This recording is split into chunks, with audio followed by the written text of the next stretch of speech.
Systems Thinking Certification Program, Navigating the Environment, version 5. It got to the point where version 4 plus the changes video and the changes that came after that just got to a point where it warranted just doing a new video. So here it is. Well, and it's actually good because things have continued to get simpler in terms of the way that the participants interact with the content.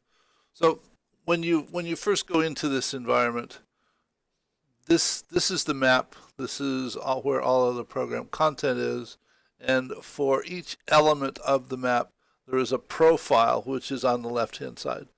Initially, this is the profile for the entire map.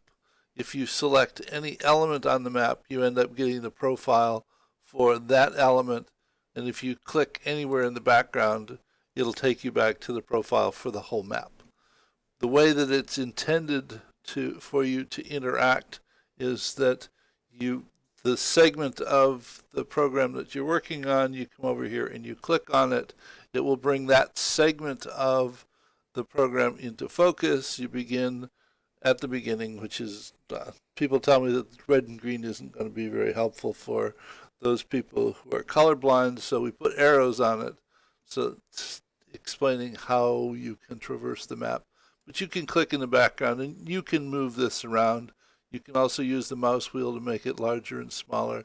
You can zoom in and zoom out, or you can use the zoom to fit. And if you click, but notice that once you selected a segment, everything else has just been evaporated. If you click and hold in the background, it will bring everything back.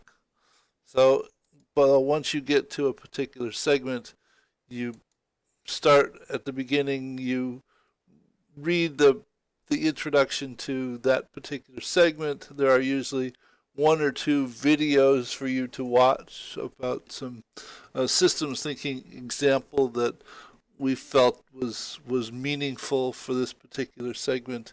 And you walk through each of the segments. Some of them have videos to watch, and when you watch the videos will show up in light boxes right on top of the map that you're looking at. Some of them will have Insight Maker models that you will access and walk through and simply step through a description of the model itself. In many places, the model is described in the video. We've just provided access to the models also in case you want to access them directly. When you're looking at the diagram, the one directional arrows mean follow the arrows. The dotted lines mean that they're optional things that are meaningful, but you don't absolutely have to go there. And in some places you'll find bidirectional arrows, meaning that you go there and then come back. But the bidirectional arrows are not on dotted lines. When you finally get to the end of that particular segment, you click on it, there'll be a summary of that segment, and there'll be an assignment, which is usually to develop 1 or more models of a particular type. And once you develop the model, the intent is for you to post your comments in the discussion thread associated with this segment. And we put the links to the discussion threads in the assignment segment, so you don't have to go someplace and look for them. So if you click here, it will take you to the systems thinking discussion thread, and you can simply scroll down to the bottom and post the link to your model or your question or whatever. The content, the threads are monitored very intently, and if you have a question about something that you're going through, just go ahead and post the question, and it will get answered usually pretty quickly. You can also get to all of the discussion threads via these links here in this column, simply by clicking on them. You can access all of the discussion threads by going up here and clicking on discussions. That will get you to the whole list of discussions. Please note that All of the discussions are editable by anyone and deletable by anyone. So, and you can also close them. Though I would prefer, well, everybody would prefer that you don't close them because then we'll just have to reopen them. And though, and I asked the developers about that, and they said, well, if you got anybody in the program that you don't trust, then throw them out. So we'll see how it works out. Here's a list of all of the people that are currently participating in the thread. As the weeks go by, I go ahead and initiate the new threads for the individual segments.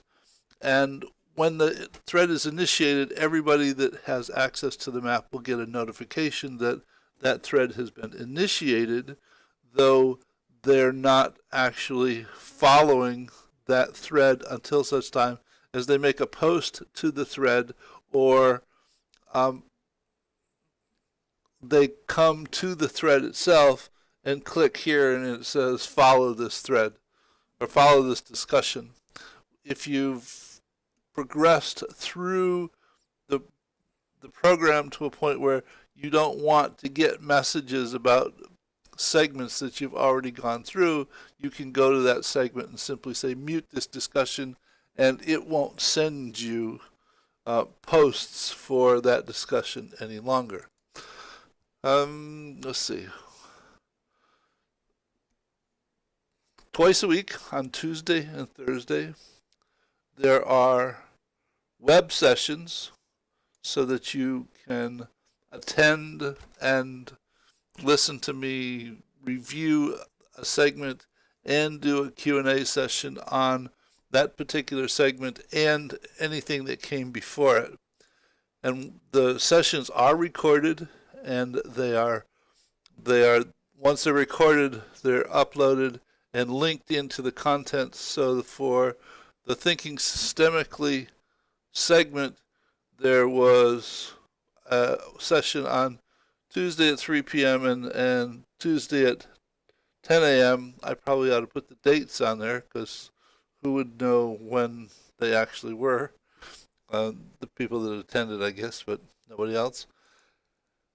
And so they're actually right here on this loop label, and we continue to record them and make them part of the content.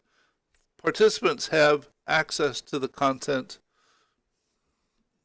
ongoing into the future, sort of for as long as the content exists. It continues to evolve on an ongoing basis as people comment about the content and I have additional thoughts about it. I go in and work on various pieces of it to update it in terms of doing updates and changes.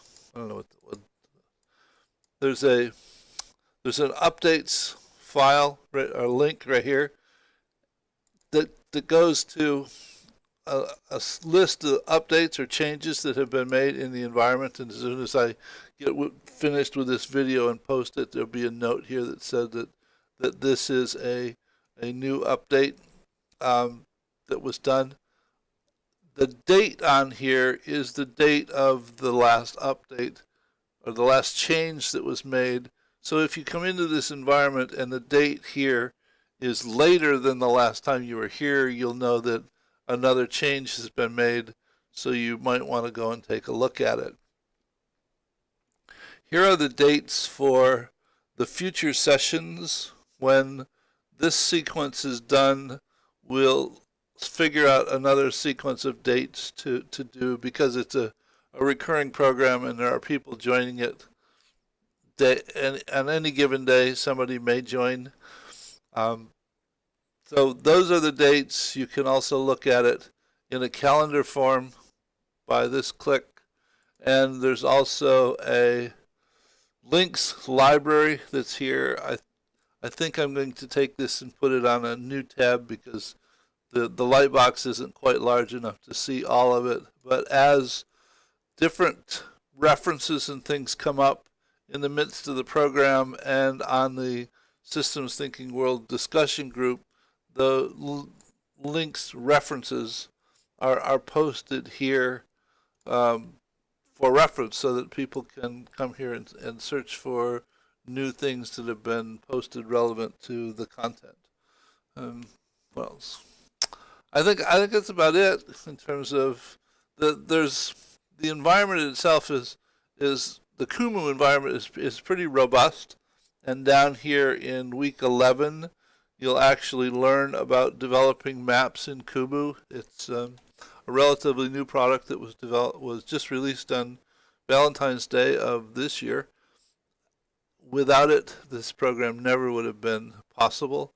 It has just provided a marvelous environment for integrating together all of these various and sundry pieces, all of the various, speaking of all the various and sundry pieces, this first segment is actually just an overview of all of the different pieces that have been wired together to enable this program to actually function, why those pieces were used. Initially, some people commented that the up ramp on this program was like climbing a mountain, and they said they weren't talking about the content; they were talking about the all of the various and sundry different pieces that were wired together to allow the program to work. So, wander around, play with the environment. You'll get comfortable with the interaction after 10 or 15 minutes. So, if you have any questions, send them in. We'll yeah. If you have questions about the environment itself, post them on the program operations discussion thread, and I'll answer them. So take care, and we will press on.